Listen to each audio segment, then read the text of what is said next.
Nama kamu siapa? Kamu tidak ingatkah? Apa kamu tidak bisa bicara? Assalamualaikum sahabat 1000 kisah nyata. Bayangkan, di pinggir kota, seorang gadis pemulung bernama Rara menarik karung sampah sendirian di bawah hujan. Setiap hari ia hidup dari sisa orang lain. Dihina, diusir, dan pulang ke rumah reot tempat ibunya terbaring sakit. Hingga suatu siang, di dekat tumpukan sampah yang basah dan bau, Rara menemukan seorang pria lusuh tergeletak tak berdaya. Pria itu membuka mata, menangis, namun tidak mampu mengucapkan satu kata pun. Rara tidak tahu siapa dia, tidak tahu dari mana asalnya, dan tidak tahu bahaya apa yang mengikutinya. Namun hari itu, Rara membuat satu keputusan kecil, yang perlahan mengubah seluruh hidupnya. Sahabat, sebelum kita mulai ceritanya, mari semuanya untuk like, share, komen dari daerah mana kalian mendengarkan kisah ini, dan bagi pendengar pertama, selamat datang di channel 1000 Kisah Nyata. Jangan lupa subscribe channel ini ya, agar kamu tidak ketinggalan kisah-kisah penuh inspirasi yang menggetarkan hati lainnya. Kami doakan yang sudah like dan subscribe channel ini semoga rezekinya selalu mengalir deras, segala urusan selalu dipermudah, dan doanya semoga diijabah oleh Allah Subhanahu wa Ta'ala. Amin ya Rabbal Alamin. Jangan lupa juga tekan tombol loncengnya, agar kamu jadi orang pertama yang tahu saat video terbaru hadir. Sekarang mari kita mulai ceritanya. Di pinggir kota, jauh dari jalan besar dan lampu-lampu terang, berdiri sebuah rumah kecil yang hampir roboh. Rumah itu tidak pernah benar-benar terlihat dari kejauhan. Warnanya kusam, dindingnya miring, dan papan kayunya sudah lapuk dimakan usia. Atap sengnya berlubang di banyak tempat. Jika hujan turun, air akan menetes tanpa izin ke lantai tanah di dalam rumah. Lantai itu bukan semen, bukan keramik, hanya tanah yang mengeras karena sering diinjak. Dingin di pagi hari dan lembab saat malam tiba. Jika angin bertiup kencang, rumah itu akan berderit pelan, seolah mengeluh menahan beban hidup yang terlalu lama. Namun bagi penghuninya, rumah itu adalah satu-satunya tempat pulang. Di sanalah Rara tinggal bersama ibunya. Rara baru berusia 19 tahun. Tubuhnya kurus, bahunya kecil, lengannya ramping, kulitnya menggelap karena terlalu sering tersengat matahari. Rambutnya hitam panjang, sering diikat seadanya agar tidak mengganggu saat bekerja. Wajahnya masih muda, tapi sorot matanya menyimpan kelelahan yang tidak seharusnya dimiliki oleh gadis seusianya. Tangannya penuh bekas luka kecil. Ada yang sudah mengering, ada yang masih kemerahan. Luka-luka itu bukan karena perkelahian, bukan pula karena kelalaian. Luka itu datang dari botol pecah, kaleng berkarat, dan sampah-sampah tajam yang setiap hari ia sentuh tanpa pelindung. Setiap pagi, Rara selalu bangun lebih dulu. Kadang bukan karena matahari, melainkan karena suara batuk ibunya dari sudut rumah. Batuk itu terdengar berat, dalam, dan sering diakhiri dengan tarikan napas panjang seolah udara di sekelilingnya tidak cukup. Rara akan segera duduk di samping ibunya, mengusap punggung yang semakin kurus, memijat dada yang naik turun tidak teratur. Tangannya kecil, tapi gerakannya lembut dan terlatih. Ia sudah terlalu sering melakukan ini. Pelan-pelan, Bu. Ucapannya lirih, hampir seperti bisikan. Ibunya hanya mengangguk. Wajahnya pucat, bibirnya kering. Namun setiap kali mata mereka bertemu, ibunya selalu berusaha tersenyum. Senyum yang dipaksakan, tapi penuh kasih. Rara tahu, ibunya tidak ingin menjadi beban. Dan Rara juga tahu, ibunya adalah satu-satunya alasan ia masih berdiri setiap pagi. Sebelum keluar rumah, Rara selalu berhenti sejenak di ambang pintu, menundukkan kepala, memejamkan mata. Dalam hatinya, ia memohon pada Allah agar ibunya diberi kekuatan. Satu hari lagi, satu napas lagi, satu kesempatan lagi. Lalu ia mengambil karung besar di sudut rumah. Karung itu hampir setinggi tubuhnya. Berat, bau, kotor. Tapi disitulah hidupnya bergantung. Di dalam karung itu, Rara mencari botol plastik, kardus, kaleng bekas. Ia mencari uang receh untuk membeli beras. Ia mencari obat murah untuk ibunya.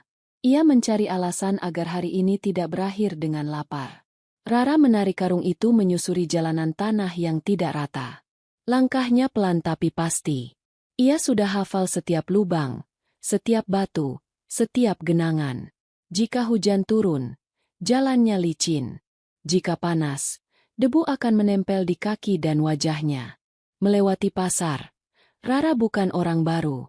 Banyak yang mengenalnya, tapi tidak benar-benar melihatnya. Ia hanya bayangan yang lewat di sela-sela kios.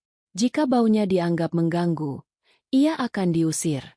Jika dianggap kotor, ia akan dimarahi. Jika dianggap tidak ada, ia akan dilewati begitu saja. Pergi dari sini. Kalimat itu sering ia dengar. Kadang diucapkan dengan nada kasar. Kadang tanpa menatap wajahnya. Rara tidak pernah membalas. Ia menunduk, menarik karungnya, dan pergi. Ia sudah belajar sejak lama bahwa melawan hanya akan membuat hidupnya lebih berat. Bertahan jauh lebih penting daripada berdebat. Hari itu, hujan turun sejak pagi. Langit kelabu, udara dingin, dan angin berembus pelan membawa bau tanah basah. Banyak pemulung memilih berteduh. Tapi Rara tetap berjalan. Ia tahu, jika ia berhenti hari ini, ibunya mungkin tidak makan malam. Karungnya belum penuh saat siang mendekat. Bajunya basah. Rambutnya menempel di leher. Perutnya melilit. Tapi ia menahan. Ia mengarahkan langkah ke tempat yang jarang didatangi siapapun. Namun di tempat itulah dia mencari sepeser rupiah untuk menyambung hidup. Tempat pembuangan sampah di pinggir kota. Di sana, bau busuk menusuk hidung. Sampah menumpuk tanpa aturan. Plastik, sisa makanan, kain sobek, semuanya bercampur jadi satu. Air hujan menggenang di sela-sela sampah, berwarna coklat kehitaman. Rara menutup hidung dengan lengan bajunya. Ia melangkah pelan. Matanya awas mencari apapun yang masih bisa dijual. Botol plastik, kardus kering, apa saja. Dan Rara melakukannya setiap hari. Hujan semakin deras. Angin bertiup lebih kencang. Rara hampir memutuskan untuk pulang ketika matanya menangkap sesuatu yang membuat langkahnya terhenti. Di balik tumpukan sampah basah, ada sesuatu yang tidak biasa. Bukan karung. Bukan kain. Bentuknya terlalu besar. Terlalu sunyi. Rara mendekat perlahan. Jantungnya berdegup kencang. Dan di sanalah ia melihatnya. Tubuh seorang pria tergeletak di antara sampah, setengah tertutup plastik hitam. Pakaiannya lusuh dan robek. Wajahnya penuh lebam. Darah tipis mengalir dari pelipisnya, bercampur dengan air hujan yang terus turun. Rara mundur selangkah. Tangannya gemetar. Ia tidak pernah melihat orang terluka separah ini dari dekat. "Mas!" Suaranya kecil, hampir tenggelam oleh hujan. Tidak ada jawaban. Rara menelan ludah. Ia menatap sekeliling. Tidak ada orang. Tidak ada suara selain hujan dan bau busuk yang menusuk. Dengan ragu, Rara berlutut di samping pria itu. Ia menyentuh bahunya pelan. "Dingin. Mas, bangun." Pria itu tidak bergerak. Rara menepuk pipinya perlahan. Dadanya terasa sesak. Jika pria ini mati di depannya, ia tidak tahu harus berbuat apa. Beberapa detik terasa sangat lama. Lalu dada pria itu bergerak. Pelan. Mata pria itu perlahan terbuka. Tatapannya kosong, seperti tidak mengenali apapun. Saat matanya bertemu dengan mata Rara, ada ketakutan di sana. Bibirnya bergerak, seolah ingin bicara, tapi tidak ada suara yang keluar. Air mata mengalir di pipinya. Dan di tengah hujan, bau sampah, dan napas yang tertahan, Rara berdiri terpaku. Tidak tahu bahwa keputusan yang akan ia ambil setelah ini akan mengubah seluruh hidupnya. Hujan masih turun ketika Rara akhirnya berani mendekat satu langkah. Pria itu tidak bergerak. Dadanya naik turun pelan. Nafasnya terdengar berat, seolah setiap tarikan udara adalah usaha. Rara berlutut di sampingnya. Tangannya gemetar saat menyentuh bahu pria itu. "Mas." Tidak ada jawaban. Ia menelan ludah, lalu mencoba lagi. "Mas, dengar aku." Kelopak mata pria itu bergerak perlahan. Mata itu terbuka, tapi tatapannya kosong. Seperti orang yang terbangun di tempat asing tanpa tahu bagaimana ia bisa sampai di sana. Saat mata mereka bertemu, pria itu terkejut. Tubuhnya menegang.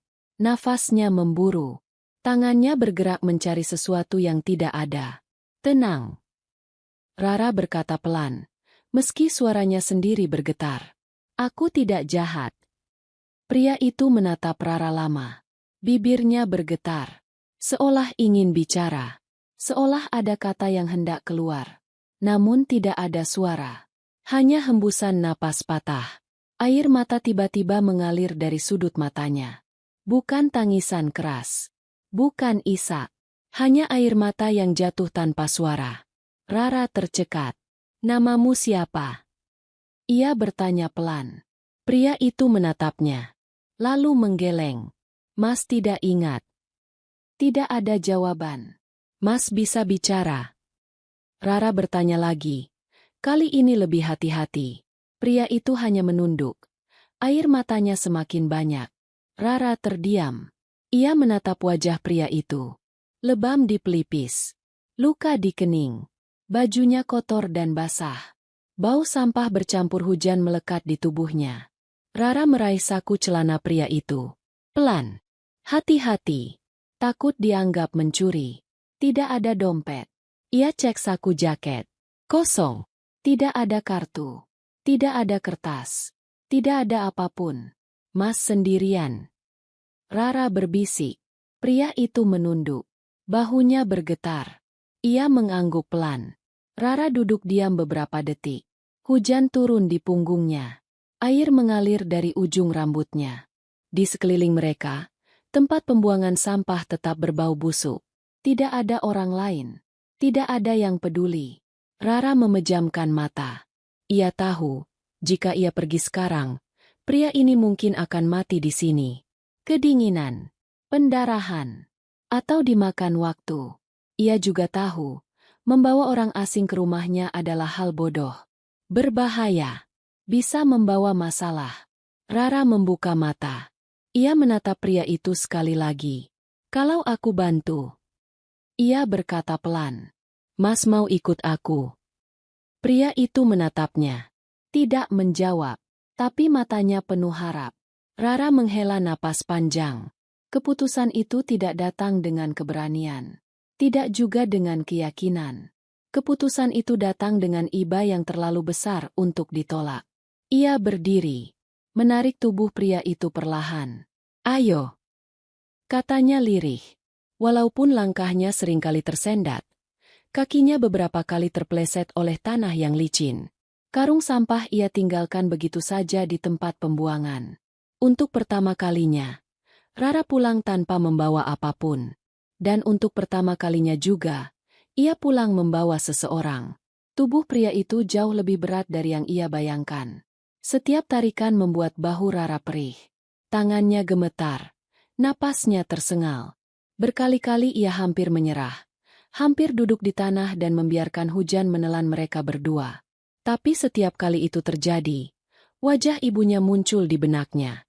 Dan entah kenapa, wajah ibunya justru membuatnya terus melangkah. Dan di tengah hujan yang belum berhenti, di antara bau sampah dan tanah becek, Rara mulai menuntun tubuh pria yang bahkan tidak ia kenal namanya. Tidak tahu bahwa langkah kecil itu adalah awal dari hidup yang tidak pernah ia bayangkan. Sesampainya di rumah, Rara mendorong pintu kayu tua yang sudah melengkung. Pintu itu berdecit pelan, seperti mengeluh. Ibunya yang setengah tertidur langsung terbangun. Rara, kamu bawa siapa itu? Dia siapa?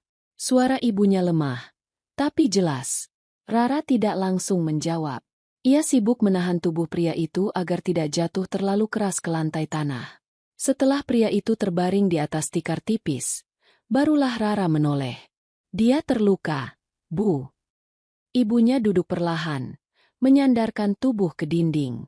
Matanya menatap pria itu lama. Wajahnya pucat, lebam, penuh luka.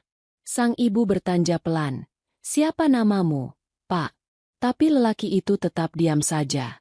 Dia tidak bicara. Ibunya berkata pelan, Rara mengangguk. Aku tidak tahu siapa dia. Ibunya menghela napas panjang. Napas yang terdengar berat, tapi tidak marah. Kamu yakin mau menolongnya? Rara menunduk.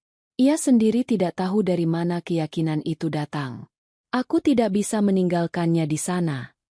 Ibunya terdiam cukup lama. Lalu berkata lirih. Bantu dia. Tapi hati-hati. Rara mengangguk. Malam itu, Rara membersihkan luka pria itu dengan air seadanya. Tangannya gemetar setiap kali menyentuh kulit yang lebam. Pria itu beberapa kali mengerang pelan, tapi tetap tidak mengeluarkan suara yang jelas. Matanya terbuka, menatap Rara dengan sorot bingung dan takut. Tenang. Rara berkata pelan, seolah suara lembut itu bisa menggantikan obat yang tidak ia punya. Ia mengikat kain bersih di kepala pria itu, menutup luka yang masih mengeluarkan darah tipis. Setelah itu, ia duduk di sampingnya, mengamati napas yang naik turun pelan. Setiap tarikan napas pria itu terasa seperti keajaiban kecil. Rara tidak tidur malam itu. Ia duduk bersandar di dinding, memeluk lututnya sendiri. Hujan di luar berubah menjadi gerimis. Bau tanah basah masuk ke dalam rumah. Sesekali ibunya batuk pelan, dan Rara langsung bangkit untuk memastikan ibunya baik-baik saja. Pagi datang dengan cahaya pucat. Pria itu masih terbaring di tempat yang sama. Wajahnya tampak lebih tenang, meski luka-lukanya belum membaik. Saat Rara mendekat, pria itu membuka mata. Tatapannya kosong, seolah tidak mengenali apapun di sekitarnya. Ia menatap Rara lama. Bibirnya bergerak. Kamu dengar aku? Rara berkata pelan. Pria itu hanya diam menatap. Lalu, air mata tiba-tiba mengalir di pipinya. Ia mengeluarkan suara tertahan, seperti orang yang ingin berbicara tapi tidak bisa. Tidak apa-apa. Rara mengusap lengannya perlahan. Kamu aman di sini. Pria itu menatap Rara, lalu menatap sekeliling rumah kecil itu. Dinding retak, atap bocor, tikar tipis. Tidak ada apapun yang bisa disebut aman. Tapi entah kenapa, pria itu mengangguk pelan. Ibunya memperhatikan dari sudut rumah. Dia mungkin benar-benar bisu. Rara menoleh. Mungkin. Ibunya menghela napas. Atau mungkin dia trauma. Rara tidak tahu harus menjawab apa. Ia hanya tahu satu hal. Pria ini tidak bisa bicara. Tidak satu kata pun. Agar mudah memanggilnya, Rara memutuskan memberinya nama. Bagaimana kalau aku memanggilmu Agus? Ia mengucapkannya pelan, sambil menatap wajah pria itu. Itu cukup bagus. Setidaknya ada nama yang bisa kami panggil. Pria itu menatap Rara, lalu mengangguk kecil. Sejak hari itu, pria bernama Agus tinggal di rumah kecil itu. Hari-hari berikutnya berjalan lambat. Rara kembali memulung seperti biasa. Pagi-pagi ia keluar dengan karung di pundaknya. Sore hari ia pulang dengan tubuh lelah dan hasil seadanya. Bedanya, kini ada sepasang mata yang selalu menunggunya di rumah. Agus jarang bergerak di hari-hari awal. Ia lebih banyak duduk, menatap lantai, atau memandangi dinding. Sesekali ia berdiri, berjalan pelan, lalu kembali duduk. Setiap kali Rara mencoba mengajaknya bicara, Agus hanya menggeleng atau menunduk. Namun Rara tidak memaksa. Ia sudah terlalu sering melihat orang dipaksa oleh hidup. Ia tidak ingin menjadi orang yang sama. Namun hidup Rara perlahan berubah sejak hari itu. Suatu sore, hujan turun lagi. Air menetes dari atap rumah, jatuh tepat di tengah ruangan. Rara menghela napas panjang. Ia mengambil ember, meletakkannya di bawah tetesan air. Agus memperhatikan dari kejauhan. Matanya mengikuti setiap gerakan Rara. Setelah Rara duduk, Agus tiba-tiba berdiri. Ia mengambil potongan kayu dari sudut rumah, menggesernya, mengukur jarak. Lalu, tanpa berkata apa-apa, ia naik ke bangku kecil dan mulai memperbaiki bagian atap yang bocor. Rara terpaku. Kamu. Agus menoleh. Turun. Nanti jatuh. Agus tidak menjawab. Ia hanya tersenyum tipis, lalu melanjutkan pekerjaannya. Gerakan tangannya rapi, terukur. Seolah ia sudah sangat terbiasa melakukan hal seperti ini. Beberapa menit kemudian, tetesan air berhenti. Rara menatap atap itu lama. Kamu bisa. Agus turun perlahan. Ia mengangguk kecil, lalu menunduk lagi. Hari demi hari, Rara mulai menyadari hal-hal kecil tentang Agus. Ia tahu cara memperbaiki kursi patah. Ia tahu cara mengikat kayu agar tidak goyah. Ia tahu cara menata barang agar rapi, meski hidup mereka berantakan. Gerak tangannya tidak seperti orang sembarangan. Ada ketelitian. Ada kebiasaan. Ada sesuatu yang tidak cocok dengan pakaian lusuh yang ia kenakan. Kadang, saat Rara pulang dengan wajah lelah, Agus akan menyodorkan segelas air tanpa diminta. Bahkan sore itu ia membantu memulung, menarik karung tanpa malu. Ia tidak pernah mengeluh. Tidak pernah meminta, tidak pernah bicara. Mereka mulai tertawa bersama, meski tanpa suara. Rara akan tersenyum saat Agus membuat gerakan lucu dengan tangannya. Agus akan tersenyum balik, meski matanya sering menyimpan kesedihan yang dalam. Dan anehnya, Rara mulai merasa nyaman dengan diamnya. Namun ketenangan itu tidak berlangsung lama. Suatu pagi, saat Rara ke warung, ia mendengar bisik-bisik yang tidak biasa. Katanya ada orang asing. Wajahnya kasar. Nyari orang. Entah orang seperti apa yang mereka cari. Rara menelan ludah. Jantungnya berdegup lebih cepat, mencari seseorang. Apa berhubungan dengan Agus? Namun dia sedikit tenang karena tak ada warga yang tahu ada seorang pria asing di rumahnya. Hari itu juga tak ada yang melihat dia membawa Agus ke rumah. Tidak tahu tinggal di mana. Seorang ibu bertanya. Tidak pernah lihat. Jawab yang lain. Rara berdiri kaku. Ia membayar belanjaannya cepat-cepat. Saat berbalik, seorang warga menatapnya curiga. Rara berhenti. Kenapa? Pria di rumahmu itu sepupumu ya? Rara gugup. Ternyata ada seorang warga yang melihat. Iya. Ia tidak tahu kenapa kata itu keluar begitu saja. Oh. Warga itu mengangguk. Tapi wajahnya ragu. Saat Rara pergi, suara-suara itu kembali terdengar. Warga lain menimpali. Bukannya ibunya Rara tidak punya saudara. Rara mempercepat langkah. Dadanya terasa sesak. Sejak hari itu, Rara mulai waspada. Ia menyadari, kehadiran Agus bukan lagi rahasia kecil. Dan jika warga tahu lebih banyak, hidup mereka bisa semakin sulit. Malamnya, Rara duduk di samping Agus. Kamu harus lebih hati-hati.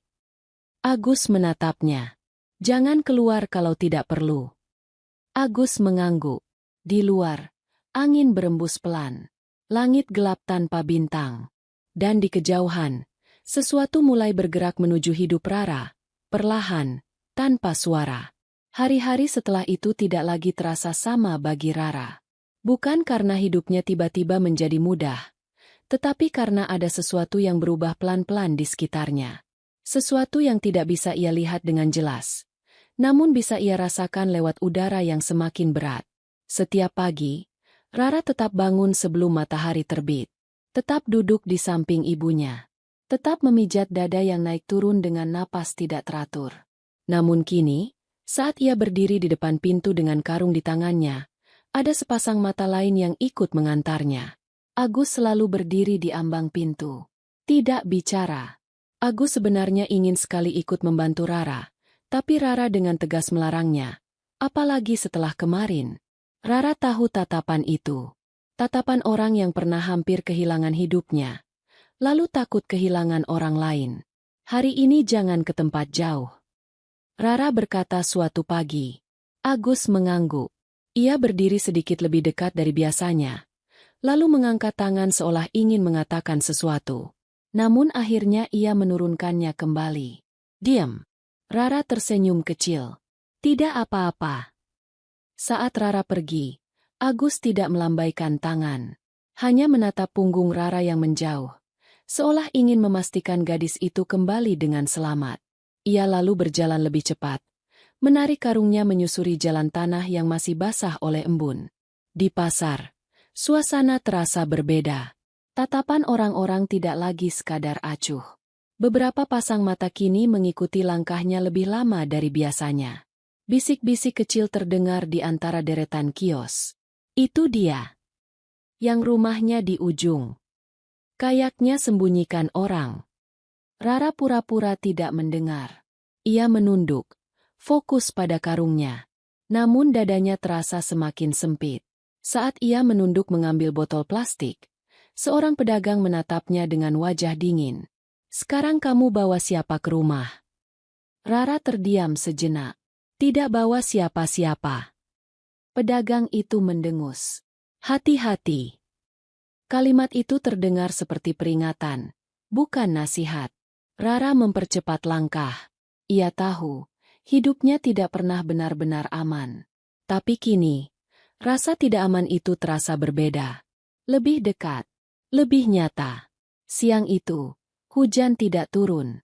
Matahari menyengat. Rara pulang dengan karung yang tidak terlalu penuh. Saat mendekati rumah, ia melihat Agus sedang memperbaiki kursi tua di depan rumah.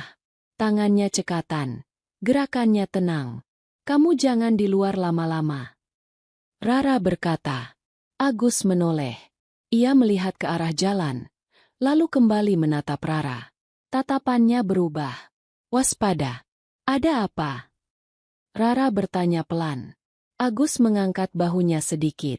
Ia menunjuk ke arah kejauhan, lalu membuat gerakan seperti orang berjalan mengendap.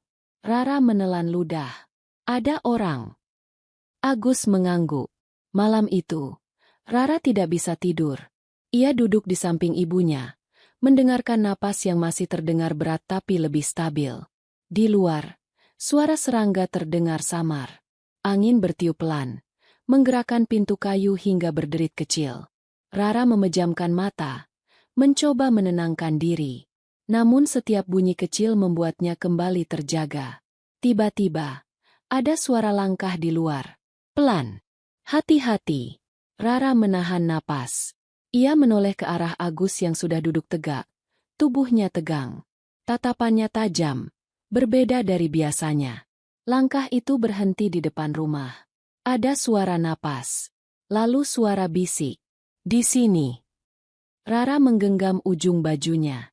Jantungnya berdegup keras. Agus berdiri perlahan, memberi isyarat agar Rara diam. Ia melangkah pelan ke arah pintu, tanpa suara. Tangan Rara gemetar. Ia menatap ibunya yang masih terlelap. Ketukan terdengar. Tidak keras, tapi cukup membuat dada Rara serasa berhenti berdetak. Tok, tok, buka. Suara pria terdengar dari luar. Rara bangkit. Namun Agus mengangkat tangan, melarangnya. Agus mengambil sebuah selendang dan dililit menutupi wajahnya. Ia mendekat ke pintu, lalu membuka sedikit. Dua pria berdiri di luar. Wajah mereka keras. Sorot mata mereka tajam. Nasib baik cahaya rumah redup.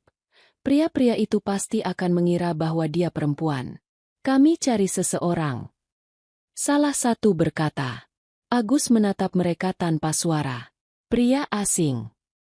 Lanjut pria itu. Agus menggeleng pelan. Kami dengar dia tinggal di sini. Agus tetap diam. Pria itu menyeringai. Kamu bisu. Ia menoleh ke temannya. Kayaknya begitu. Wanita miskin. Bisu lagi. Rara tidak tahan. Ia melangkah maju. Tidak ada siapa-siapa di sini selain kami. Pria itu menatap Rara lama. Tatapannya membuat bulu kuduk Rara merinding. Kami hanya memastikan. Ia melangkah mundur. Kalau ada apa-apa, lapor. Mereka pergi tanpa menunggu jawaban. Pintu ditutup. Rara bersandar ke dinding. Napasnya terengah. Itu siapa? Rara berbisik. Agus menatapnya lama. Ia mengangkat bahu pelan, lalu menunjuk ke dadanya sendiri, dan menggeleng. Seolah mengatakan, ia juga tidak tahu. Tapi entah kenapa Rara merasa bahwa Agus tahu sesuatu. Tapi Rara tidak bisa membuktikannya. Keesokan harinya, suasana kampung semakin aneh. Beberapa orang berseragam datang. Mereka bertanya ke warga satu persatu. Nama seorang pria disebut. Wajahnya diperlihatkan lewat foto. Pria ini hilang. Salah satu berkata. Rara berdiri di kejauhan. Jantungnya serasa jatuh ke perut. Wajah di foto itu tidak terlalu jelas. Namun ada sesuatu yang membuat dadanya bergetar. Ia pulang dengan langkah cepat. Agus duduk di rumah, menatap lantai. Saat melihat wajah Rara yang pucat, ia berdiri. Mereka datang. Rara berkata pelan. Agus mengangkat wajahnya. Matanya menyempit. Tangannya mengepal tanpa sadar. Mereka cari kamu. Agus menelan ludah. Ia berjalan ke sudut rumah, duduk, lalu menunduk. Tangannya gemetar. Rara mendekat. Siapa kamu sebenarnya? Agus tidak menjawab. Ia hanya menggeleng, lalu menutup wajahnya dengan kedua tangan. Bahunya bergetar. Rara terdiam. Untuk pertama kalinya, ia merasa keputusan menolong pria ini mungkin adalah kesalahan. Namun di saat yang sama, melihat Agus seperti itu, hatinya terasa lebih sakit. Saat itu, hujan tiba-tiba turun deras. Angin mengamuk. Atap rumah kembali bocor di beberapa titik. Air menetes ke lantai. Ember-ember buru-buru diletakkan. Ibunya tiba-tiba terbatuk keras. Napasnya tersengal. Wajahnya pucat. Bu! Rara panik. Ibunya mencengkeram dada. Napasnya pendek. Rara kalang kabut. Tak ada uang. Tak ada kendaraan. Tak ada siapapun yang bisa diminta tolong. Rara menoleh ke arah Agus. Matanya basah. Kalau kamu bisa bicara. Ia mengguncang bahu Agus. Bukan dengan marah, tapi putus asa. Tolong katakan sesuatu. Apa saja. Aku mulai merasa aku menyesal telah menolongmu. Jika aku tidak menolongmu, ini semua tak akan terjadi. Agus menatap Rara lama. Sangat lama.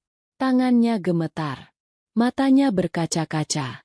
Dan untuk pertama kalinya sejak mereka bertemu, Agus membuka mulutnya. Pelan. Jus. Tidak terbata. Percayalah padaku. Rara terpaku. Suara itu bukan suara orang bisu. Itu suara seseorang yang jelas-jelas memiliki kemampuan penuh untuk bicara. Kata itu masih menggantung di udara. Tidak keras, tidak panjang, namun terasa jauh lebih berat daripada teriakan siapapun yang pernah Rara dengar seumur hidupnya. Percayalah padaku. Rara berdiri kaku di hadapan Agus. Dadanya sesak, napasnya tercekat.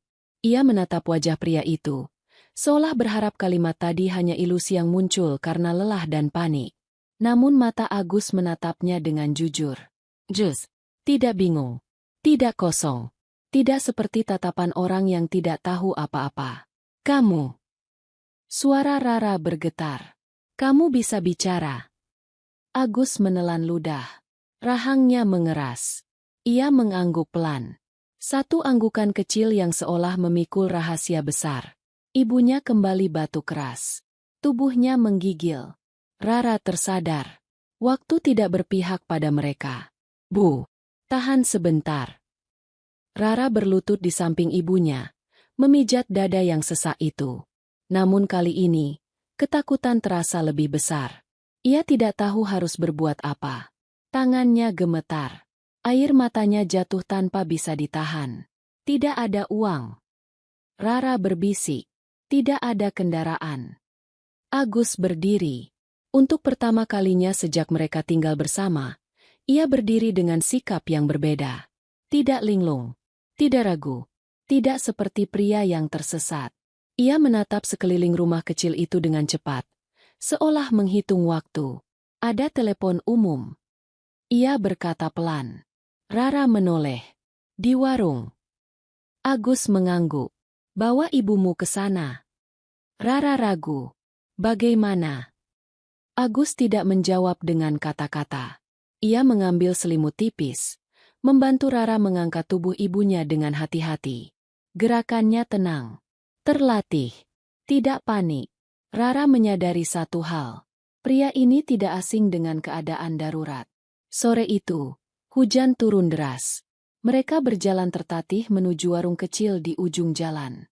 Penjaganya seorang pria tua yang tinggal sendirian.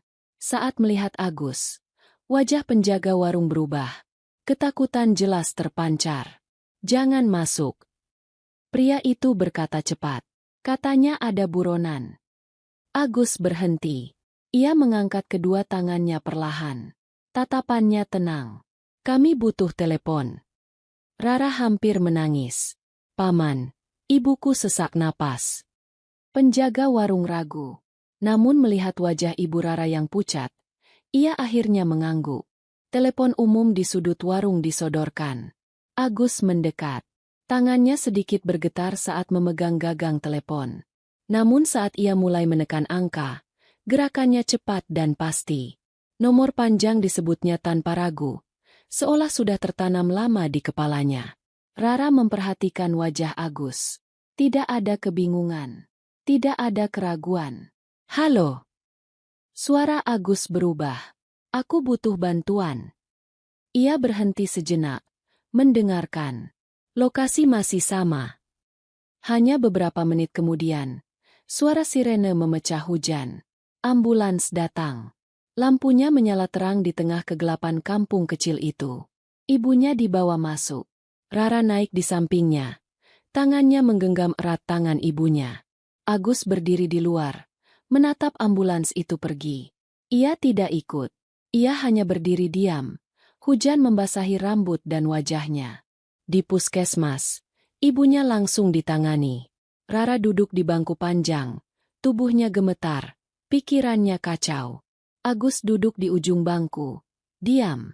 Kembali diam. Seolah suara yang tadi keluar dari mulutnya tidak pernah ada. Rara menoleh berkali-kali. "Kamu." Agus menatapnya, lalu menggeleng pelan. Ia menaruh jari di depan bibir, memberi isyarat agar Rara tidak bertanya sekarang. Rara menahan semua pertanyaan itu di dadanya. Beberapa jam kemudian, dokter keluar. Kondisinya stabil, tapi perlu perawatan lebih lanjut. Rara menghela napas panjang. Air mata yang sejak tadi ia tahan akhirnya jatuh. Ibunya dipindahkan ke ruang rawat. Rara duduk di samping ranjang, mengusap rambut ibunya yang basah oleh keringat. "Rara." Ibunya berbisik lemah. "Siapa sebenarnya dia?" Rara terdiam. "Aku juga tidak tahu." Ibunya menatap Agus yang berdiri di kejauhan. Tapi dia menolong. Rara mengangguk. Pagi datang dengan cahaya pucat. Agus berdiri di luar puskesmas, menatap jalan kosong. Ia seperti kembali menjadi bayangan. Namun kini Rara tahu, di balik diam itu ada suara yang sengaja disembunyikan. Saat Rara keluar membawa kantong obat, Agus mendekat. "Kita harus bicara." Rara berhenti. "Sekarang?" Agus mengangguk. Mereka berdiri di halaman puskesmas. Udara pagi dingin. Burung-burung berkicau pelan. Dunia terasa normal, seolah malam tadi tidak pernah ada. "Namaku Adrian." Agus berkata pelan. Rara terpaku. "Adrian." "Agus, itu nama yang kamu beri. Dan aku menghargainya." Adrian menarik napas. "Aku bukan bisu. Aku tidak kehilangan ingatan sepenuhnya." Rara menatapnya tanpa berkedip. "Aku kabur." Lanjut Adrian. "Sebenarnya siang itu aku ditabrak. Saat aku tahu ada orang dalam keluargaku sendiri yang ingin aku mati demi harta."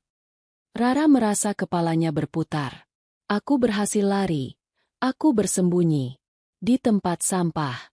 Dan kamu menemukanku." Adrian menatap Rara lama. "Kamu satu-satunya orang yang menolong tanpa bertanya." Rara ingin bicara, tapi suara mesin menghentikan mereka. Sebuah mobil hitam berhenti di depan puskesmas. Lalu satu lagi. Dan satu lagi. Pria-pria berpakaian rapi turun. "Pengawal. Pengacara." Rara mundur selangkah. Seorang pria paruh baya mendekat. "Tuan Adrian." Rara menoleh cepat. "Tuan." Adrian menutup mata sesaat. "Aku akan kembali hari ini." Pria itu mengangguk hormat. "Baik, kami akan menyiapkan segalanya." Rara menatap Adrian. Dunia yang selama ini hanya ia kenal dari televisi warung, kini berdiri di depannya. Mobil mewah, orang-orang berjas, bahasa yang asing baginya. Adrian menoleh ke Rara. Aku harus pergi. Rara menelan ludah. Dan aku. Kamu aman di sini. Adrian berkata pelan. Aku akan pastikan ibumu dirawat. Adrian menerima cek yang dia minta dari pengacaranya. Menyodorkannya. Ini untuk ibumu. Rara menggenggam bajunya. Aku tidak menolongmu karena ini. Adrian tersenyum kecil. Aku tahu. Anggap ini utang. Rara mendorongnya kembali. Aku tidak mau. Adrian menunduk, memilih meletakkan cek itu di kursi di dekat Rara. Aku akan kembali. Sebelum pergi, Adrian menatap Rara lama. Bukan sebagai pewaris. Bukan sebagai orang besar. Tapi sebagai pria yang pernah terbaring tak berdaya di antara sampah. Jika suatu hari aku kembali. Katanya pelan. Aku ingin kamu mengenalku bukan sebagai siapa aku nanti. Ia berhenti sejenak. Tapi sebagai pria yang pernah kamu beri rumah. Adrian melangkah pergi. Mobil-mobil hitam bergerak meninggalkan puskesmas. Rara berdiri terpaku.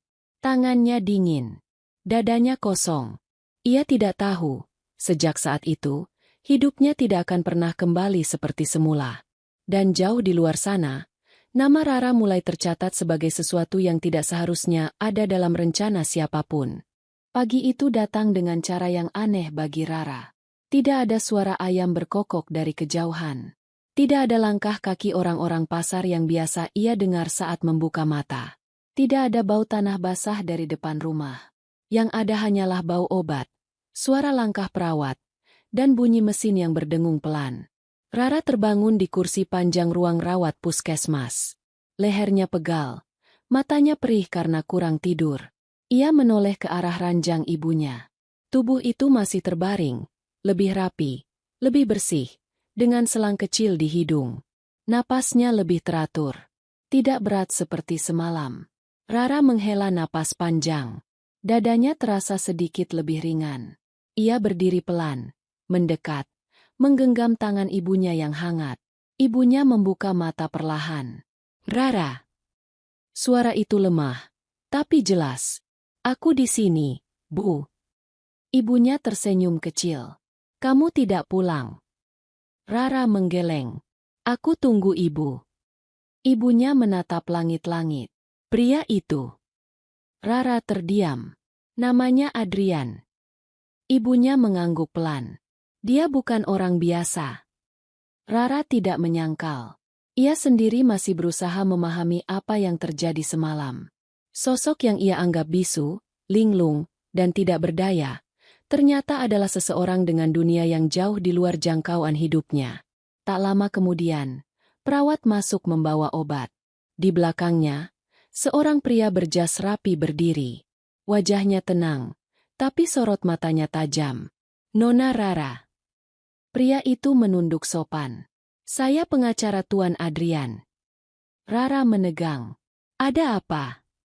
Semua biaya perawatan ibumu sudah ditanggung. Rara langsung menggeleng. Saya tidak minta. Pria itu tersenyum tipis. Tuan Adrian memaksa. Rara menunduk. Ia merasa kecil. Bukan karena miskin, tapi karena dunia tiba-tiba terasa terlalu besar. Dia di mana? Rara bertanya. Sudah kembali ke tempatnya seharusnya berada. Jawaban itu singkat. Rara mengangguk pelan. Ia tidak tahu harus merasa lega atau kehilangan. Siang itu, ibunya dipindahkan ke ruang rawat yang lebih layak. Bersih, terang. Rara duduk di kursi kecil di samping ranjang, menatap jendela. Dunia di luar berjalan seperti biasa. Orang-orang lalu lalang tanpa tahu hidupnya baru saja berubah arah. Sore hari, Rara pulang sendirian ke rumah kecil di pinggir kota. Langkahnya terasa aneh tanpa karung sampah di pundaknya. Saat pintu kayu dibuka, rumah itu terasa lebih sepi dari biasanya. Tidak ada Agus. Tidak ada langkah kaki pelan. Tidak ada tatapan diam di ambang pintu. Rara duduk di lantai tanah, memeluk lututnya. Untuk pertama kalinya setelah lama, ia menangis sendirian. Bukan karena lapar, bukan karena dihina, tapi karena kehilangan sesuatu yang bahkan belum sempat ia pahami sepenuhnya. Hari-hari berikutnya berjalan lambat. Rara kembali memulung, kembali menarik karung, kembali menerima tatapan yang sama dari orang-orang pasar. Namun ada sesuatu yang berubah di dalam dirinya. Ia lebih sering menoleh ke belakang, lebih sering merasa diawasi. Di sisi lain kota, dunia Adrian bergerak cepat. Gedung tinggi, ruang rapat besar, wajah-wajah yang tersenyum dengan niat tersembunyi. Adrian duduk di kursi utama, menatap satu persatu orang yang pernah ia percaya. Aku tidak mati. Kalimat itu membuat ruangan sunyi. Beberapa wajah pucat, beberapa menunduk, beberapa berpura-pura tenang. Aku ditabrak. Adrian melanjutkan. Aku dibuang. Dan aku hidup karena seorang gadis pemulung. Tidak ada yang berani bicara. Aku kembali bukan untuk balas dendam. Ia berhenti sejenak. Aku kembali untuk membersihkan. Di sudut ruangan, seseorang menggenggam tangannya erat. Rahangnya mengeras. Rencana disusun. Bukti dikumpulkan. Nama-nama mulai dicoret dari daftar aman. Namun di tengah semua itu, sebuah laporan kecil masuk ke meja Adrian. Target pendukung diketahui. Nama, Rara. Adrian membaca laporan itu berulang kali. Jantungnya berdegup keras. Mereka tahu. Ia berkata pelan. Sementara itu, Rara tidak tahu apa-apa. Ia pulang sore itu dengan langkah lelah. Matahari hampir tenggelam. Jalanan sepi. Saat melewati tikungan kecil dekat rumahnya, sebuah mobil berhenti tidak jauh darinya. Rara menegang. Pintu tidak dibuka. Mesin hanya menyala sebentar. Lalu mobil itu pergi. Rara berdiri diam. Dadanya berdebar. Malamnya, saat Rara menutup pintu rumah, ia merasa ada sesuatu yang berbeda. Sunyi terasa terlalu dalam. Angin tidak bergerak. Bahkan suara serangga pun menghilang. Ia mematikan lampu lebih awal. Namun ia tidak bisa tidur. Sekitar tengah malam, suara pelan terdengar dari luar. Seperti langkah kaki yang berusaha tidak menimbulkan bunyi. Rara menahan napas. Tangannya meraih sapu kayu di sudut rumah. Langkah itu berhenti di depan rumah. Tidak ada ketukan. Hanya bayangan yang bergerak di balik celah papan. Rara berdiri gemetar. Lalu suara itu pergi. Pagi datang dengan matahari pucat. Rara keluar rumah. Di tanah depan pintu, ada bekas sepatu. Bukan miliknya. Di saat yang sama, Adrian menerima kabar yang membuat darahnya dingin. Mereka bergerak. Ke siapa? Pria di telepon terdiam sejenak. Ke gadis itu. Adrian berdiri mendadak. Siapkan semuanya. Ia menatap jendela gedung tinggi itu. Di bawah sana, kota bergerak seperti biasa. Tidak ada yang tahu, seorang gadis pemulung sedang berdiri tepat di tengah pusaran yang tidak pernah ia minta. Dan untuk pertama kalinya, Adrian menyadari satu hal yang menyesakkan. Menarik Rara keluar dari hidupnya mungkin adalah satu-satunya cara menyelamatkannya. Tapi membiarkannya sendirian adalah hal yang tidak bisa ia lakukan. Sejak pagi itu, Rara merasa langkahnya tidak lagi sendirian. Bukan karena ada orang yang berjalan di sampingnya, melainkan karena udara di sekelilingnya terasa berubah. Setiap suara kecil terdengar lebih jelas. Setiap bayangan tampak lebih panjang dari seharusnya. Ia tetap memulung seperti biasa. Tetap menarik karungnya menyusuri jalan tanah. Tetap menunduk saat orang-orang memalingkan wajah. Namun kali ini, ia lebih sering berhenti. Menoleh. Memastikan tidak ada siapa-siapa di belakangnya. Di pasar, bisik-bisik kembali terdengar. Bukan lagi sekadar gosip kecil. Nada suara mereka berubah. Lebih serius. Lebih waspada. Katanya yang dulu sembunyi di rumah Rara itu orang penting. Ada yang bilang buronan. Makanya kemarin banyak mobil hitam. Rara berdiri di antara kios-kios itu dengan dada berdebar.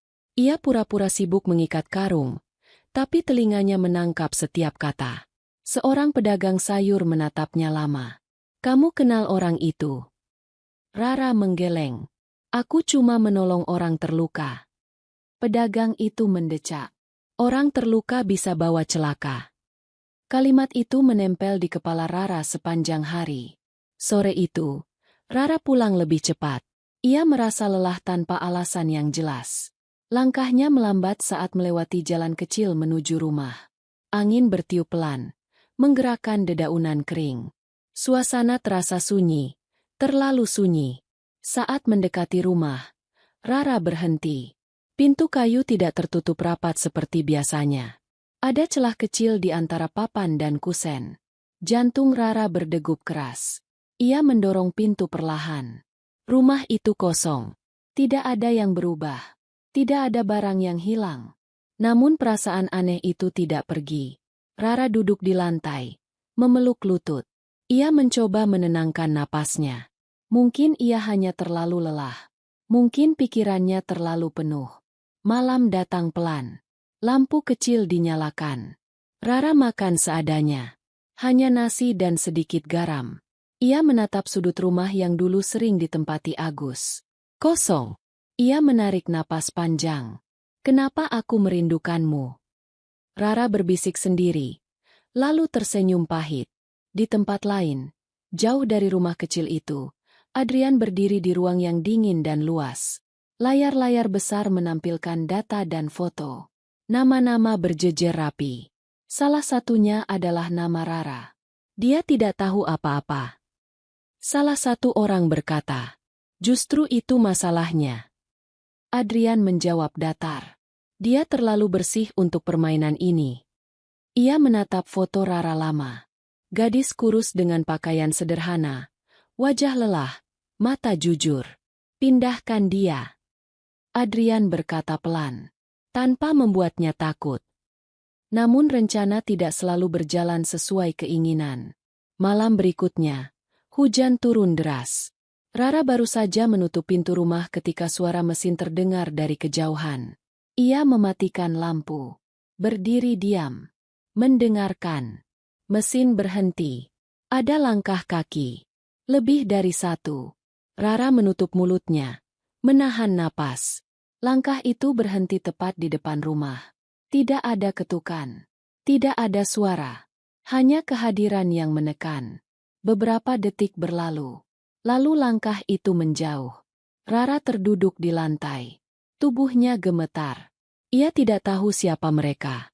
Ia tidak tahu apa yang mereka inginkan. Ia hanya tahu satu hal.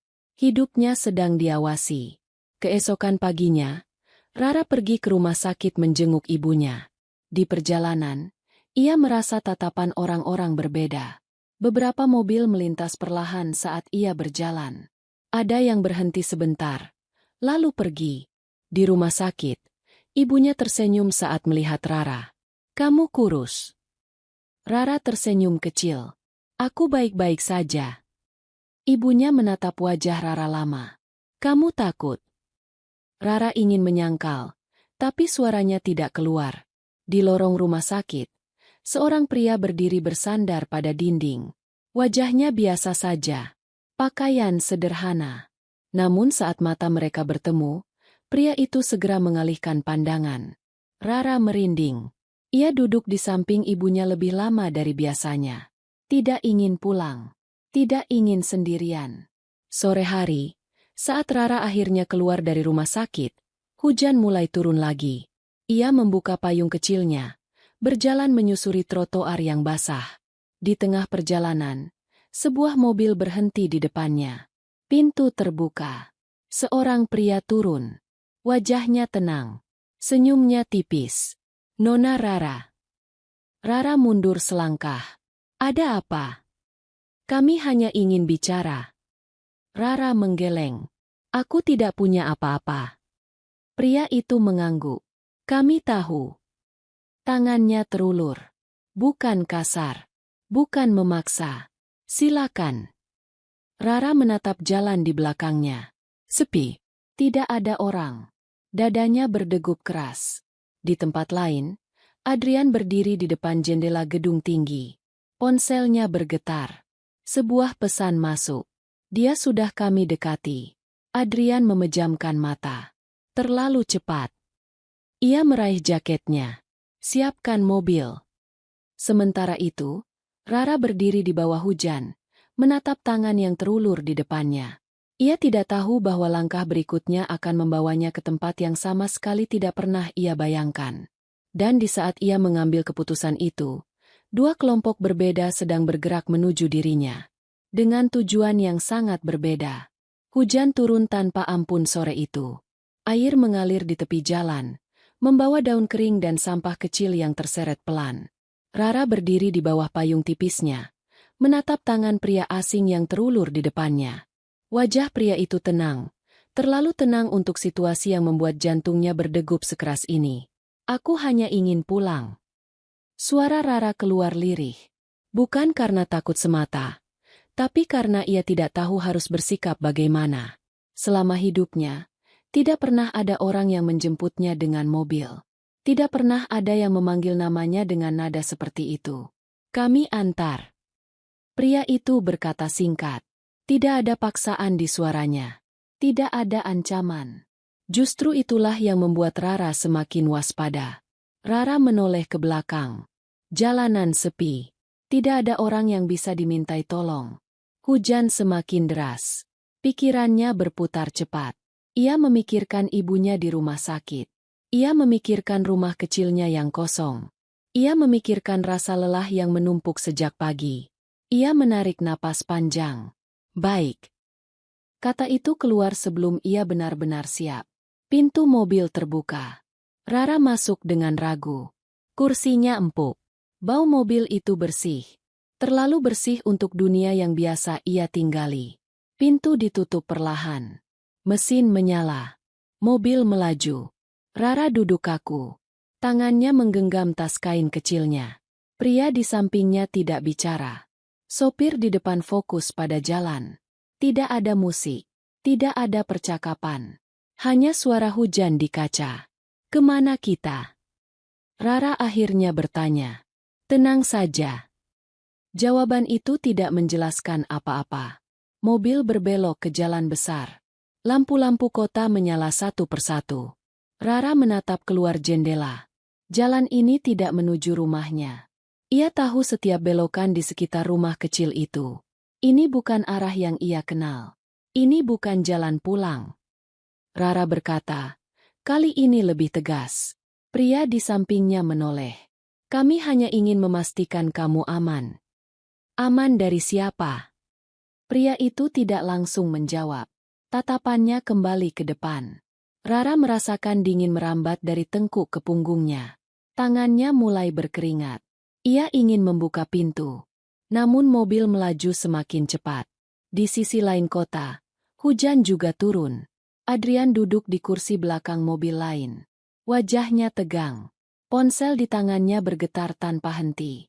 Posisi. Ia bertanya singkat. Target sudah diambil. Siapa? Ada jeda singkat di telepon. Bukan tim kita. Adrian menutup mata. Rahangnya mengeras. Percepat.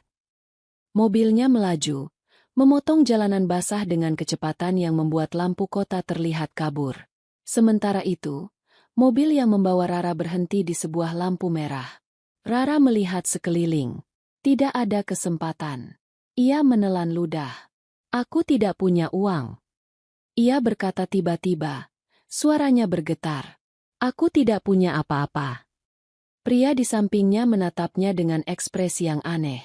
Bukan marah. Bukan serakah. Lebih seperti bingung. Kami tahu. Jawaban itu membuat Rara semakin takut. Mobil kembali berjalan. Jalanan mulai sepi. Bangunan berganti rumah besar dengan pagar tinggi. Pohon-pohon berjajar rapi. Rara tidak pernah ke wilayah ini. Bahkan melihatnya pun jarang. Mobil berhenti di depan sebuah gerbang besar. Gerbang itu terbuka perlahan. Mobil masuk ke halaman luas dengan lampu-lampu taman menyala redup. Rara menatap pemandangan itu dengan mata membesar. Rumah besar berdiri di depannya. Dinding tinggi. Pilar-pilar kokoh. Jendela-jendela lebar. Ini bukan tempat orang menculik gadis miskin untuk mengambil apapun darinya. Mobil berhenti. Pintu dibuka. Silakan turun. Pria itu berkata sopan. Rara turun dengan langkah gemetar. Kakinya menyentuh lantai batu yang dingin. Tidak ada teriakan. Tidak ada ikatan. Tidak ada tangan kasar. Justru itu yang membuat kepalanya penuh tanda tanya. Ia dibimbing masuk ke dalam rumah. Ruangan luas. Lampu terang. Bau harum. Orang-orang berpakaian rapi berjalan ke sana kemari. Beberapa menunduk hormat saat melihat pria yang membawanya. Siapa kalian? Rara berbisik. Pria itu tidak menjawab. Ia hanya menunjuk kursi. Silakan duduk. Rara duduk perlahan. Jantungnya terasa hendak keluar dari dadanya. Di luar rumah besar itu, beberapa mobil lain berhenti di pinggir jalan yang berbeda. Sekelompok pria turun dengan wajah panik. Dia hilang. Bagaimana bisa? Mereka mendahului kita. Pria-pria itu saling menatap. Mereka kehilangan target. Mereka tidak tahu bahwa target mereka sedang duduk aman di rumah yang sama sekali tidak mereka duga. Di dalam rumah, langkah kaki terdengar dari arah tangga. Rara menoleh. Jantungnya berhenti sejenak. Seorang pria turun perlahan. Pakaian rapi. Rambut tersisir. Wajah itu sangat ia kenal. Bukan sebagai pria lusuh. Bukan sebagai orang bisu. Bukan sebagai sosok yang tidur di sudut rumahnya. Agus. Nama itu keluar begitu saja dari bibir Rara. Pria itu berhenti di anak tangga terakhir. Ia menatap Rara lama. Tatapannya lembut. Tidak berubah. Rara. Suara itu tenang. Jus. Penuh kendali. Rara berdiri. Tubuhnya gemetar. Kepalanya penuh pertanyaan. Tapi suaranya hilang. Kamu. Ia menunjuk. Tangannya bergetar. Kenapa aku di sini? Adrian melangkah mendekat. Ia berdiri di hadapan Rara. Jarak mereka hanya beberapa langkah. Kamu tidak diculik. Ia berkata pelan. Kamu diselamatkan.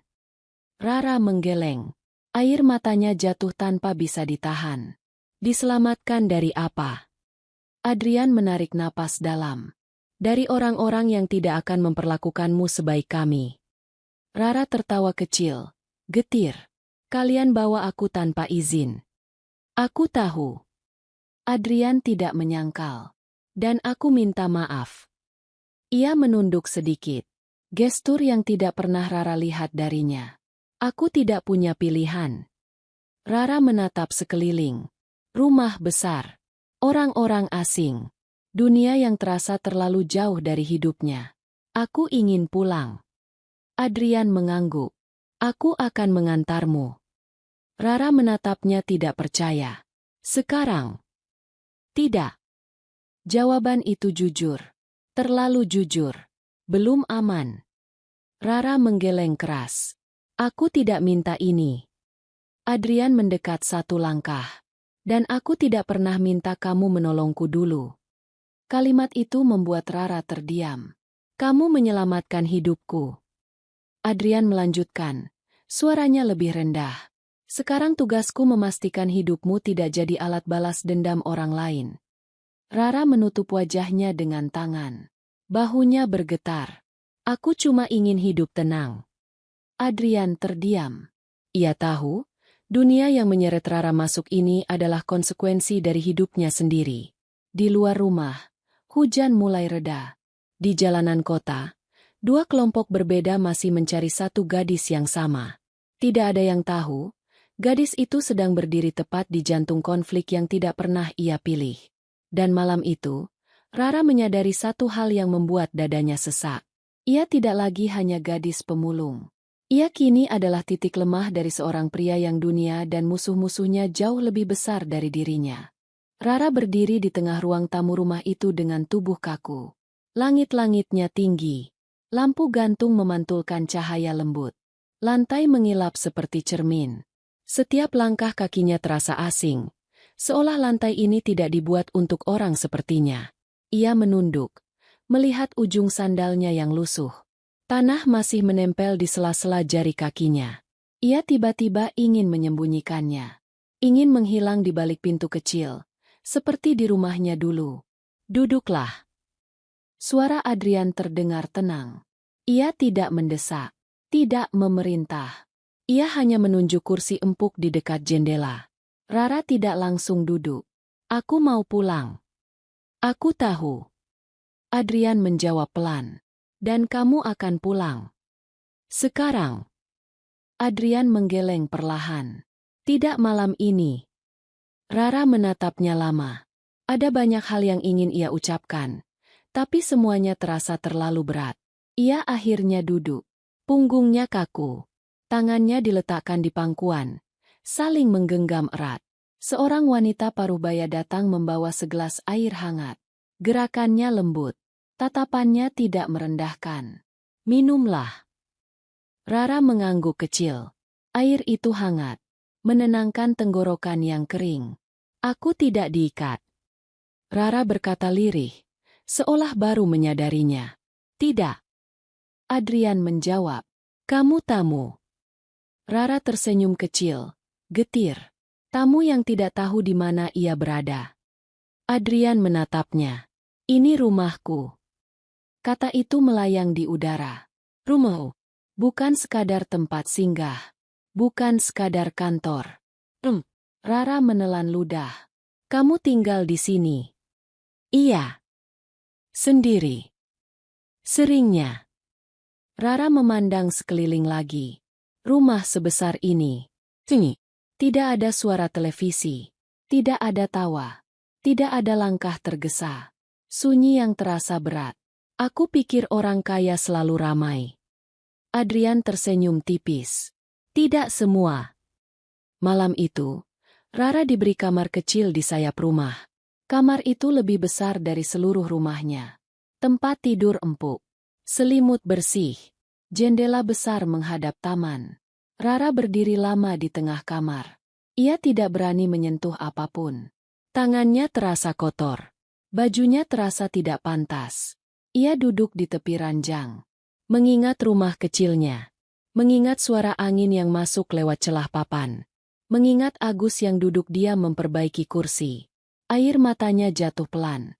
Di lantai bawah, Adrian berdiri di ruang kerja. Beberapa orang mengelilinginya. Peta, foto, dan berkas terbuka di meja besar. Mereka kehilangan jejaknya. Salah satu pria berkata, "Bagus." Adrian menjawab, "Itu artinya mereka tidak tahu dia di sini." Tapi tidak lama. Pria lain menimpali. Mereka akan mencari celah. Adrian mengangguk. Dan celah itu adalah aku. Ia menatap foto Rara di meja. Foto lama. Diambil diam-diam saat ia berjalan dengan karung sampah. Tidak. Ia berkata pelan. Celah itu adalah dia. Pagi datang dengan cahaya lembut yang masuk lewat jendela kamar Rara. Ia terbangun perlahan. Untuk sesaat, ia lupa di mana ia berada. Lalu ia melihat dinding putih bersih, tirai tebal, dan lantai mengilap. Ia bangkit pelan. Melangkah ke jendela. Taman hijau terbentang. Burung-burung kecil melompat di rerumputan. Rara menarik napas panjang. Dadanya terasa penuh. Di meja kecil, pakaian bersih terlipat rapi. Ukurannya pas. Terlalu pas. Ia menyentuh kain itu dengan ragu. Seorang pelayan mengetuk pintu. Nona Rara. Sarapan sudah siap. Rara mengangguk. Di ruang makan, meja panjang terisi makanan hangat. Rara duduk di ujung. Adrian duduk berhadapan. Tidak ada banyak bicara. Hanya bunyi sendok dan piring. Kamu tidak makan. Rara berkata tiba-tiba. Adrian mengangkat bahu. Aku sudah biasa. Kamu dulu makan. Rara menatapnya. Waktu di rumahku. Adrian tersenyum kecil. Karena kamu memaksaku. Rara menunduk. Kenangan itu terasa dekat. Terlalu dekat. Setelah sarapan, Adrian mengajak Rara berjalan di taman belakang. Udara pagi sejuk. Langkah mereka pelan. Kamu tidak marah? Adrian berkata. Rara menggeleng. Aku bingung. Itu lebih berbahaya. Aku tidak tahu harus percaya siapa. Percayalah padaku. Adrian mengucapkan kalimat itu tanpa tekanan. Sama seperti malam itu, di saat ibunya Rara hampir pergi. Rara berhenti berjalan. Aku percaya kamu waktu itu. Ia menatap Adrian.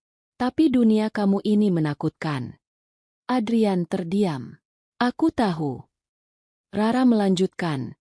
Suaranya bergetar. Aku tidak minta masuk ke dunia ini.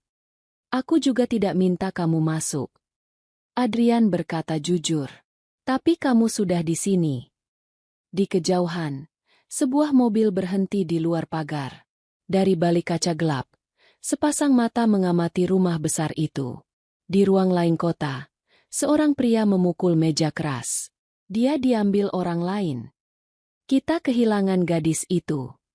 Pria itu menyeringai. Tidak ada yang benar-benar hilang. Sore itu, Rara duduk sendirian di bangku taman. Angin menggerakkan daun-daun. Ia memejamkan mata.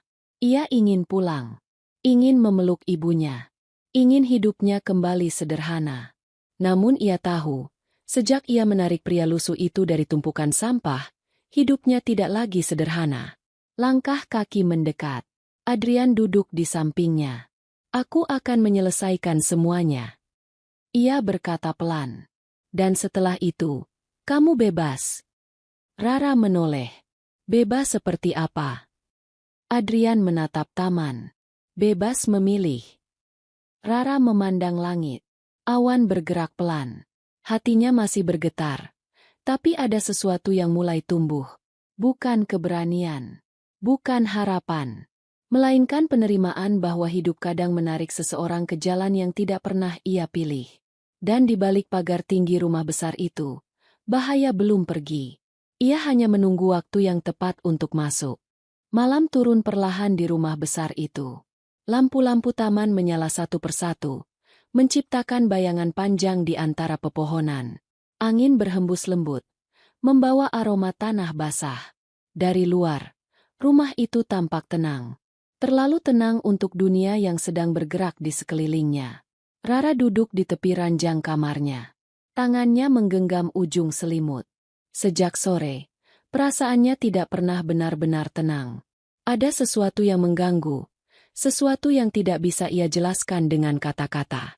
Ia teringat rumah kecilnya, teringat suara pintu kayu yang berderit, teringat ibunya yang sering terbatuk di malam hari, teringat Agus yang duduk diam di sudut rumah, memperbaiki apa saja yang rusak tanpa pernah diminta.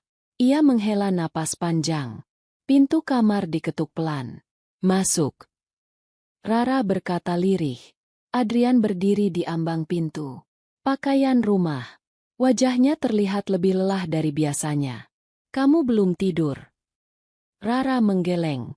Aku tidak bisa. Adrian melangkah masuk. Ia tidak duduk. Hanya berdiri di dekat jendela.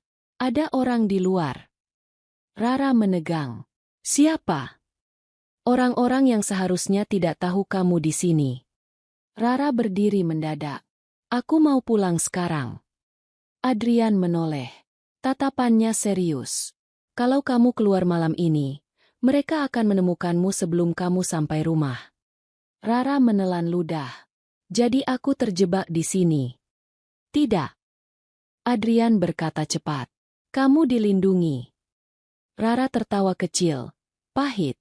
Aku tidak pernah minta dilindungi dengan cara seperti ini. Adrian terdiam. Ia tahu setiap kata Rara benar. Di ruang kontrol rumah itu, layar-layar kecil menampilkan sudut-sudut pagar. Bayangan bergerak di luar. Mobil berhenti tidak jauh dari gerbang. Beberapa orang berdiri di kegelapan. Mereka menguji. Salah satu pengawal berkata, mencari celah. Adrian mengepalkan tangan. Malam ini tidak boleh ada yang masuk. Di kamar, Rara duduk kembali. Tangannya gemetar. Aku tidak tahu apa salahku. Ia berkata pelan. Aku hanya menolong orang yang terluka. Adrian mendekat.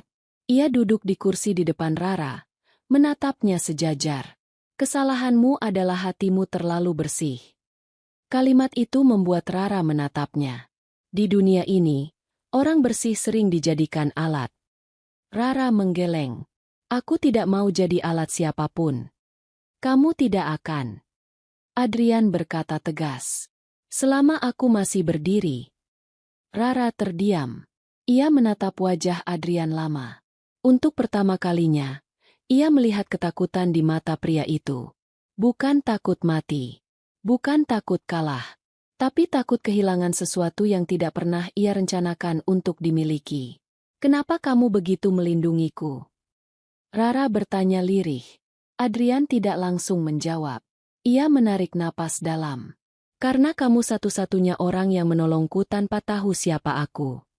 Rara menunduk. Aku menolong karena kamu manusia. Adrian tersenyum tipis.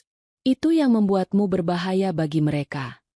Suara langkah tergesa terdengar dari luar kamar. Seorang pengawal masuk dengan wajah tegang. Tuan. Mereka mencoba masuk dari sisi barat. Adrian berdiri. Kunci semua akses. Ia menoleh pada Rara. Tetap di kamar. Rara berdiri juga. Aku tidak mau sembunyi. Ini bukan sembunyi. Adrian berkata cepat. Ini bertahan. Di luar, suara mesin terdengar. Lampu-lampu mobil menyorot pagar. Bayangan bergerak cepat. Rara berdiri di balik pintu, mendengar suara langkah kaki, suara perintah pelan, suara besi beradu. Jantungnya berdegup keras. Ia menutup mata. Di luar pagar, seorang pria mengangkat telepon. Kita tidak bisa masuk. Suara di seberang telepon dingin. Tidak apa. Kita tidak perlu masuk malam ini. Gadis itu. Dia akan keluar sendiri. Pria itu tersenyum tipis. Orang miskin selalu kembali ke tempat asalnya. Kata-kata itu mengalir seperti racun. Di dalam rumah, keadaan kembali tenang menjelang dini hari. Pengawal berjaga. Pintu-pintu terkunci. Namun ketenangan itu rapuh. Rara duduk di lantai kamarnya, memeluk lutut. Ia tidak tidur semalaman. Pikirannya berputar. Ia memikirkan ibunya. Ia memikirkan rumah kecilnya. Ia memikirkan hidup yang semakin jauh dari yang ia kenal. Pagi datang dengan langit abu-abu. Hujan turun ringan. Adrian datang ke kamar Rara membawa secangkir teh hangat. Malam sudah lewat. Ia berkata pelan. Ancaman belum. Rara menjawab. Adrian mengangguk. Benar. Rara berdiri. Ia menatap Adrian dengan wajah mantap. Meski matanya lelah. Aku mau pulang hari ini. Adrian terdiam. Itu berbahaya. Aku tahu. Rara berkata. Tapi aku tidak bisa terus di sini. Ibuku sendirian. Hidupku ada di luar pagar ini. Adrian menatapnya lama. Ia tahu tidak ada pagar setinggi apapun yang bisa menahan seseorang yang hatinya sudah memilih. Baik. Ia berkata akhirnya. Tapi dengan caraku. Rara mengangguk. Di kejauhan, seseorang berdiri di bawah payung, menatap rumah besar itu dari balik pohon. Senyum tipis terukir di wajahnya. Dia akan keluar. Ia berkata pelan. Dan saat itu, permainan selesai. Rara berjalan menuju jendela, menatap hujan yang turun pelan. Ia tidak tahu bahwa keputusannya untuk pulang akan menjadi titik paling berbahaya dalam hidupnya. Namun ia tahu satu hal. Ia lebih memilih menghadapi bahaya dengan jujur, daripada aman dalam dunia yang bukan miliknya. Pagi itu tidak datang dengan cahaya yang ramah. Langit kelabu menggantung rendah, seperti menahan hujan yang belum jatuh. Rara berdiri di depan cermin kamar tamu rumah besar itu, menatap bayangannya sendiri. Wajahnya tampak lebih pucat dari biasanya. Matanya menyimpan lelah yang tidak sempat ia istirahatkan. Ia mengenakan pakaian sederhana yang disiapkan pelayan. Bersih, rapi, namun tetap terasa bukan miliknya. Rara menghela napas panjang. Aku hanya ingin pulang. Ia mengucapkan kalimat itu pelan, seolah mengingatkan dirinya sendiri. Di luar kamar, rumah itu sudah bergerak sejak subuh. Langkah kaki para pengawal terdengar teratur. Pintu-pintu dibuka dan ditutup perlahan. Tidak ada suara keras. Tidak ada teriakan. Semua bergerak seperti orang-orang yang tahu bahwa hari ini tidak boleh ada kesalahan. Adrian berdiri di ruang tengah, menatap layar kecil di pergelangan tangannya. Informasi bergerak cepat. Lokasi. Jalur aman. Kita berangkat dalam 10 menit. Salah satu pengawal berkata. Adrian mengangguk. Pastikan tidak ada yang mengikuti. Rara turun perlahan dari tangga. Semua mata tertuju padanya sejenak. Ia merasa kecil. Bukan karena tubuhnya, tapi karena dunia di sekelilingnya terlalu besar. Kamu siap? Adrian bertanya. Rara mengangguk. Aku tidak punya pilihan. Kamu punya. Adrian menatapnya. Kamu selalu punya. Rara tersenyum kecil, pahit. Kadang pilihan itu hanya antara berani atau menyerah. Adrian tidak menjawab. Ia membuka pintu mobil. Rara masuk. Pintu ditutup pelan. Mobil bergerak meninggalkan rumah besar itu. Gerbang tertutup kembali. Pohon-pohon di sepanjang jalan berbaris rapi. Dunia yang megah itu perlahan menjauh. Rara menatap keluar jendela. Jalanan mulai berubah. Rumah-rumah besar berganti bangunan biasa. Jalan aspal berganti jalan yang lebih sempit. Aku mau turun di sini. Rara berkata tiba-tiba saat mobil mendekati wilayah yang ia kenal. Masih terlalu dekat. Adrian menolak pelan. Disinilah hidupku. Rara menatapnya. Kalau mereka ingin aku, mereka akan menemukanku dimanapun aku berada. Adrian terdiam. Ia tahu Rara tidak salah. Mobil berhenti. Rara turun. Udara terasa lebih berat. Bau pasar, tanah, dan sampah bercampur. Dunia yang ia kenal menyambutnya tanpa basa-basi. Adrian turun menyusul. Kami akan berjaga dari jauh. Rara mengangguk. Terima kasih. Ia melangkah pergi tanpa menoleh. Setiap langkah terasa seperti kembali ke tempat yang seharusnya, meski hatinya masih bergetar. Di balik bangunan tua di seberang jalan, sepasang mata mengamati. Sebuah pesan dikirim singkat. Dia turun sendiri. Jawaban datang cepat. Ikuti. Jangan sekarang. Rara berjalan menuju rumah sakit tempat ibunya dirawat. Langkahnya cepat. Ia ingin memastikan ibunya baik-baik saja. Ia ingin duduk sebentar di samping ranjang itu dan merasa hidupnya kembali normal.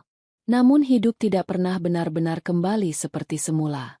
Di lorong rumah sakit, Rara merasa sesuatu yang familiar. Tatapan. Bukan tatapan biasa. Tatapan orang yang menunggu. Ia mempercepat langkah. Rara.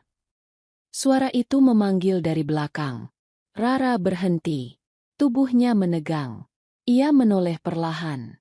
Seorang pria berdiri beberapa langkah darinya. Pakaian rapi. Wajah ramah. Senyum yang terasa dibuat-buat. Kamu siapa? Rara bertanya. Pria itu tersenyum lebih lebar. Teman. Aku tidak punya teman. Rara menjawab tegas. Pria itu mendekat satu langkah. Kamu punya sesuatu yang sangat berharga. Rara mundur. Aku tidak punya apa-apa. Kamu punya dirimu. Kalimat itu membuat Rara merinding. Di luar rumah sakit, sebuah mobil hitam berhenti mendadak. Adrian turun cepat. Itu dia. Salah satu pengawal berkata. Adrian berjalan cepat menuju pintu masuk. Namun semuanya terjadi terlalu cepat. Di lorong, pria itu mengulurkan tangan. Rara berusaha menghindar. Tangannya ditangkap. Tidak kasar, tidak brutal, tapi cukup kuat untuk menahan. Lepaskan aku. Rara berkata dengan suara bergetar. Tenang. Pria itu berbisik. Kami tidak akan menyakitimu. Itulah yang paling menakutkan. Suara yang tenang. Adrian muncul di ujung lorong. Lepaskan dia. Semua mata beralih. Pria itu tersenyum. Ah, pewaris akhirnya datang. Adrian melangkah mendekat. Wajahnya dingin. Kamu tidak punya urusan dengannya. Justru dia urusan kami. Pria itu berkata, kelemahanmu. Rara menatap Adrian. Untuk pertama kalinya, ia melihat kemarahan yang nyaris meledak. Dia tidak tahu apa-apa. Adrian berkata pelan tapi tajam. Dan dia tidak pantas membayar dosa siapapun. Pria itu tertawa kecil. Dunia tidak peduli pantas atau tidak. Dalam hitungan detik, pengawal Adrian bergerak. Orang-orang berteriak. Lorong menjadi kacau. Pria itu dilepaskan. Rara terdorong ke belakang. Adrian meraih tangannya. Lari. Ia berkata singkat. Rara berlari. Napasnya terengah. Suara langkah kaki mengejar. Ia tidak tahu kemana harus pergi. Ia hanya tahu harus terus bergerak. Mereka keluar ke halaman rumah sakit. Hujan mulai turun. Licin. Rara terpeleset. Adrian menangkapnya sebelum jatuh. Maaf. Rara terisak. Aku tidak mau hidupmu hancur karena aku. Adrian menatapnya. Wajahnya basah oleh hujan. Justru kamu alasan aku ingin memperbaiki semuanya. Suara sirene terdengar. Mobil berhenti. Orang-orang mundur. Pria yang tadi tersenyum kini ditarik pergi. Ia menoleh sekali lagi pada Rara. Ini belum selesai. Ia berkata pelan. Rara gemetar. Adrian memeluknya sebentar. Tidak lama. Cukup untuk menenangkan. Kamu aman. Ia berbisik. Rara menutup mata. Hujan jatuh membasahi wajahnya. Di tengah kekacauan itu, ia menyadari satu hal yang membuat dadanya sesak sekaligus hangat. Ia tidak lagi sendirian. Dan keputusan kecilnya menolong seorang pria lusuh di tumpukan sampah telah menyeretnya ke hari ini. Hari ketika dua dunia bertabrakan. Dan tidak ada lagi jalan untuk kembali seperti semula. Cerita selesai. Tidak semua orang yang kita temui dalam hidup datang untuk tinggal. Sebagian hanya singgah, namun meninggalkan bekas yang tidak pernah benar-benar hilang. Rara tidak pernah meminta dunia berubah. Ia hanya menolong satu orang. Saat seluruh dunia membuangnya. Dan dari situlah ia belajar. Bahwa kebaikan tidak selalu membawa hidup yang lebih mudah. Tetapi seringkali membawa hidup yang lebih bermakna. Karena terkadang, bukan harta, bukan nama besar, dan bukan kekuasaan yang mengubah seseorang, melainkan keberanian kecil untuk tetap menjadi manusia. Saat dunia mengajarkan kita untuk menutup mata. Sahabat 1000 kisah nyata, terima kasih sudah menonton sampai akhir. Sekian untuk cerita hari ini. Nantikan cerita-cerita menarik lainnya yang akan menggetarkan hati kalian. Jika kalian suka dengan ceritanya, klik like, tinggalkan komentar, dan share cerita ini, agar kami semakin semangat menyajikan kisah-kisah inspiratif lainnya. Sampai jumpa di video berikutnya. Wassalamualaikum warahmatullahi wabarakatuh.